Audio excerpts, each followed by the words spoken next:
വയനാട്ടിലെ ഉരുൾപൊട്ടലിൽ ദുരിതമനുഭവിക്കുന്നവർക്കായി വ്യാപാരി വ്യവസായി ഏകോപന സമിതി സംസ്ഥാന കമ്മിറ്റിയുടെ നിർദ്ദേശപ്രകാരം പല്ലാരിമംഗലം യൂണിറ്റ് സമാഹരിച്ച തുക കൈമാറി.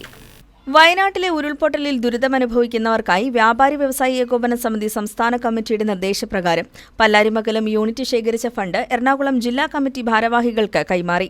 അടിവാട് ടൗണിൽ നടന്ന യോഗത്തിൽ വ്യാപാരി വ്യവസായി ഏകോപന സമിതി പല്ലാരിമംഗലം യൂണിറ്റ് ശേഖരിച്ച തുകയുടെ ചെക്ക് ജില്ലാ president PC Jacob, treasurer Ajmal Chakkungal എന്നിവർ ചേർന്ന് ഏറ്റുവാങ്ങി. യോഗത്തിൽ യൂണിറ്റ് പ്രസിഡന്റ് MM അലിയാർ അധ്യക്ഷത വഹിച്ചു.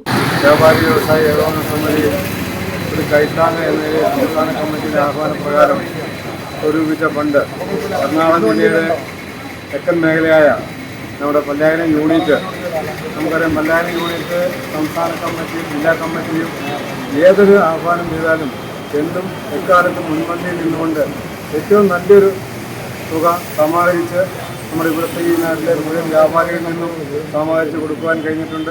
യൂണിറ്റ് രക്ഷാധികാരി KM Bavukkutty, secretary MA Sheru, treasurer Jose KJ, youth wing നിയോജക മണ്ഡലം പ്രസിഡന്റ് ഷംജൽ PM, ജില്ലാ കമ്മിറ്റി അംഗങ്ങളായ ഉമ്മർ കുഞ്ചാട്ട്, ഉബൈസ് മുക്കട, CH സിദ്ദീഖ്, മീമി കവല തുടങ്ങിയവർ പങ്കെടുത്തു. News desk KCV news.